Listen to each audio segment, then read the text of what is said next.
All right, so Shane here, daily-astrocat.com, and today is Tuesday. It is the 3rd of February. All right, so 3rd of February, here we go. Post-Groundhog Day, right? Guess he saw his shadow, so means a couple different things, right? That's right. Means more winter, and, there's some other things that are in there. I'm not going to mention them. Anyway, hey, today, we got the moon in Virgo all day long, and it's actually a focused moon, okay?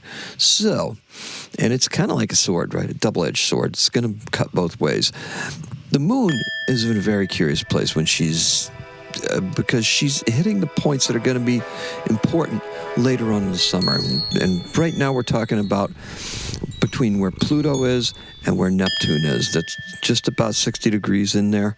And when the planets are passing along with that Pluto, into Aries, and they hit that 60-degree mark with Pluto, that's going to give us some change, and it's going to give us some change in a very creative direction.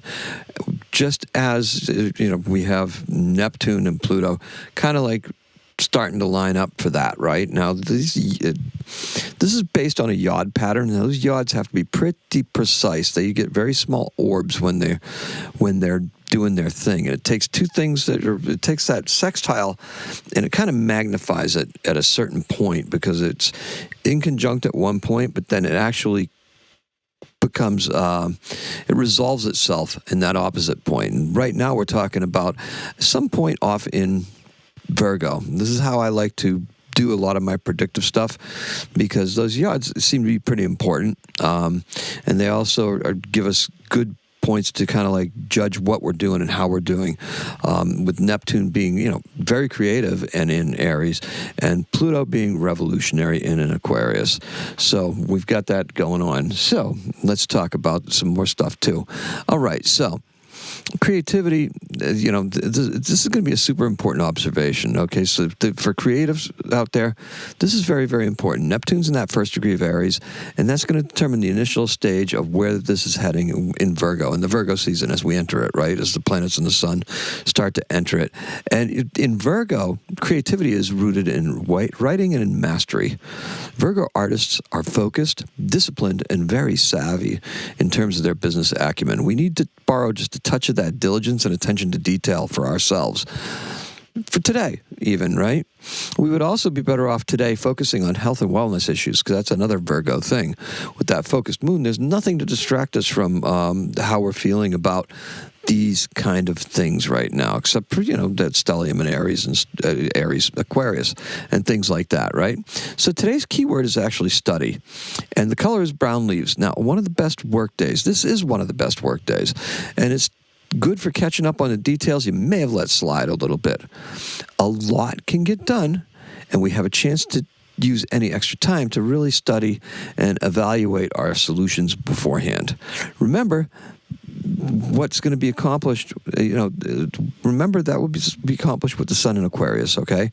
So the sun's in Aquarius, so we're doing things an Aquarian way, right? A little bit uniquely, a little bit out there, inventive, right? A little bit of innovation, and definitely caring about the larger social structure and social fabric of whatever society it is that we live in, right?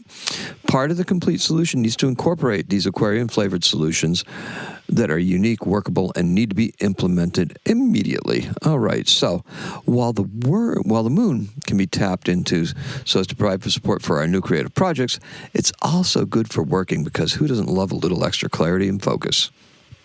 All right. It isn't all smooth sailing, however. Our superiors get to use this too, right? They're going to be reviewing jobs with a critical eye. So, in this manner, Virgo provides some with the ability to turn that critical eye towards us and our endeavors. Okay, double-edged sword. That's where it comes into play. We can use it to apply it, but it can also be used to scrutinize us. Now, Uranus is direct at 9:33 in the evening tonight, and this is huge. Most of us can't wait for Uranus to get out of Taurus and into Gemini for the next 7 years. 7-year itch, right? We are so done with market volatility. Just not yet, okay? It's still got a little ways to go. So, think about this. In 1969, ibuprofen launches in the UK under the brand name Brufen. as a prescription medicine. Now it's the world's most popular anti-inflammatory painkiller. And our birth is Felix Mendelssohn. I do him a lot, right? Yes, I do. A lot of other people have birthdays on this date, but Felix Mendelssohn? Yep. Born in 1809, died in 1847. He is a German composer and a pianist. He did the Italian Symphony, Song Without Words, the Hebrides, all sorts of stuff, right? Born in the Imperial Free City of Hamburg. And that is all I have for you. Let's sum it up, shall we? Today's keyword is study, and the color is brown leaves. I appreciate and love every single one of you. Today is a 6. Happy astrocatting.